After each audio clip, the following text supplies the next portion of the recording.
Pero yo quisiera profundizar un poquito más aquí, porque de esa forma podríamos explicar mejor, pienso, las afirmaciones fundamentales de la encíclica.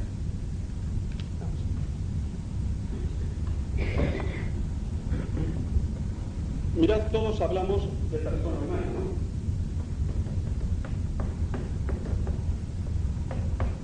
Pero la persona humana la podemos entender de dos formas. Simplemente como materia. Hay muchos que la entienden así. El hombre es simplemente un mono más evolucionado. Y nosotros entendemos que el hombre es materia, efectivamente, pero es también alma.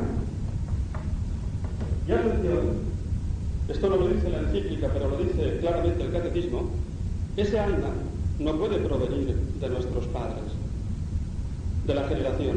Nuestros padres nos han dado los cromosomas, ciertamente porque los cromosomas son materia, se pueden dividir, y la generación es eso, división de cromosomas.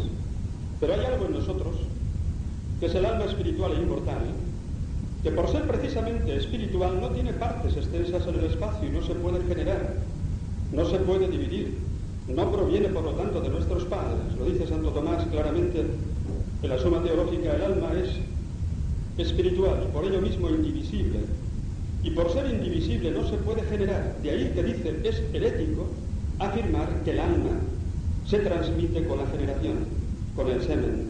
Dice él, el alma siendo espiritual, dice el catecismo en el número 366, es creada directamente por Dios e infundida en las células que los padres han preparado. Entonces mirad, aquí tenemos un esquema, pienso yo, que ya completo para seguir entendiendo la encíclica. Porque la encíclica viene a decir que al margen de Dios no se puede fundamentar la dignidad sagrada de la persona humana. Suprimamos a Dios. Si suprimimos a Dios, suprimimos también la dignidad sagrada de la persona humana. El hombre nos queda reducido a materia. Si Dios no existe, el hombre es un animal. La única forma de creer en la dignidad del hombre es creer en Dios. Ya sé que hoy en día esto es una afirmación no muy usual, pero no tengo tiempo de desarrollarla como a mí me gustaría ahora. Pero es un tema realmente apasionante. Porque cuando uno ve claro que no se puede entender al hombre al margen de Dios, entonces comienza a entender muchas cosas. Entonces en nuestros ambientes ciertamente te dicen, bueno, tú habla del hombre, exclusivamente del hombre, pero no hables de Dios, no molestes. Estamos en una democracia, tú puedes vivir tu fe en el plano de tu interioridad, te respetamos porque somos demócratas, pero tú si crees en Dios no hables de Dios, no molestes. Perdonad, yo molesto. Yo molesto, porque no puedo salvar al hombre si no hablo de Dios. Si Dios no existe, tampoco existe el alma espiritual del hombre, y el hombre queda reducido a materia, y entonces no es posible fundamentar la moral. No hay posibilidad. Y esta es la tragedia del hombre moderno. Que la moral se tiene que fundamentar entonces ¿en qué? En el consenso, en la votación del Parlamento, en el sentimiento, en la pura tradición. Ya no cabe fundamentar una moral objetiva y universal. Este es el problema. ¿Dónde fundamentamos entonces la moral si no tenemos un fundamento objetivo, válido para todos? Entonces, ciertamente, la encíclica, a partir de aquí, que es la clave de la misma, viene a decir que existe la ley natural. Rotundamente lo afirma. La ley natural simplemente es el reconocimiento de las exigencias fundamentales, de los derechos y deberes fundamentales que emanan de la dignidad sagrada de la persona humana, previo a cualquier legislación positiva que pueda existir. Y de ahí mismo nacen los mandamientos. Los mandamientos son simplemente el despliegue de las exigencias fundamentales que emanan de la dignidad de la persona humana. Será malo intrínsecamente matar, robar, mentir, calumniar, torturar, ¿Por qué? Porque dañan esa dignidad sagrada de la persona humana. Y los mandamientos del Decálogo no son arbitrariedades, son simplemente una ratificación del derecho natural. Existen mandamientos porque, vuelvo a repetir, existe esa dignidad sagrada de la persona humana con unas exigencias, con unos derechos, con unos deberes. Si una persona tiene derecho a la vida, lógicamente yo tengo el deber correspondiente de respetar ese derecho. Si un feto en el seno de su madre, me dice la ciencia que tiene ya un código genético desde el primer momento, desde la fecundación del óvulo por el espermatozoide, si me dice que hay vida humana desde el principio, y yo por otra parte sé, y lo podría demostrar, que tiene un alma espiritual, entonces lógicamente yo tengo que respetar ese derecho a la vida que tiene el feto. Esto es lo que dice la encíclica, y así viene explicando cómo la moral entra en un punto muy delicado, tiene una cierta autonomía, pero una autonomía relativa. La moral próximamente se funda en la dignidad sagrada de la persona humana, pero últimamente se funda en Dios creador. ¿Veis el dibujo? Por lo tanto, no podemos fundar una moral, digamos, de una manera totalmente autónoma, prescindiendo de Dios. La autonomía de la moral, viene a decir la encíclica, es relativa a Dios creador de los valores intrínsecos que radican en la dignidad sagrada de la persona humana. Famoso problema de la autonomía de la moral.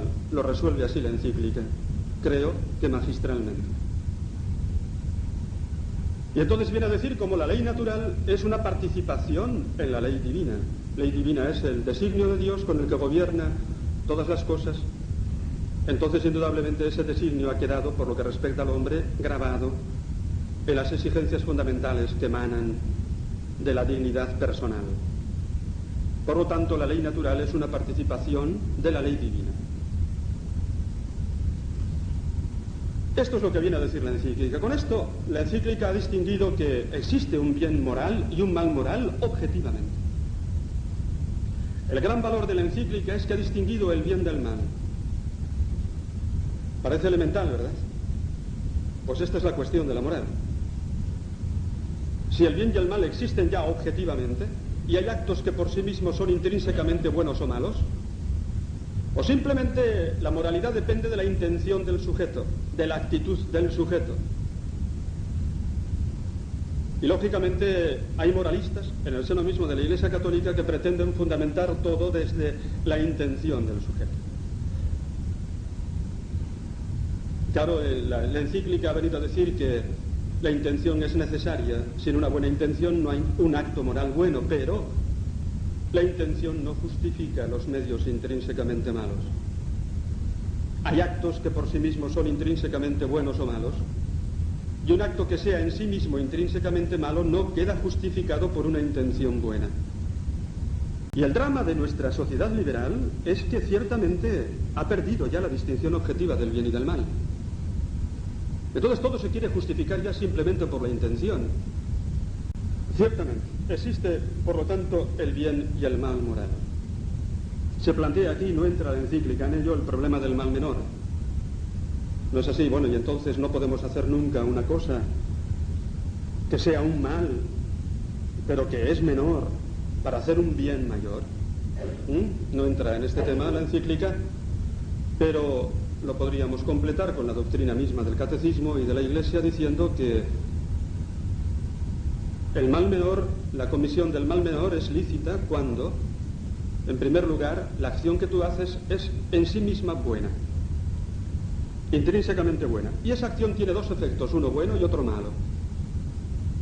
Se busca solamente el efecto bueno, y luego hay proporción adecuada entre ese efecto bueno que se busca y el efecto malo que no se busca, no se quiere y que simplemente se tolera. Imaginemos que una madre, por cuidar a un niño pequeño, se queda sin misa el domingo. Esa madre no peca, evidentemente. La acción que hace es cuidar al niño, es intrínsecamente buena. Busca un fin bueno, que es salvar a su niño. De ahí se deduce un fin malo, se queda sin misa. ¿Hay proporción? La hay. En ese caso, ciertamente, el fin malo, el mal menor, queda legitimado. Solamente en ese caso. Es lo que se llama el principio de doble efecto. Lo conocen, ¿no? Principio de doble efecto de una acción buena que tiene dos efectos, uno bueno y otro malo.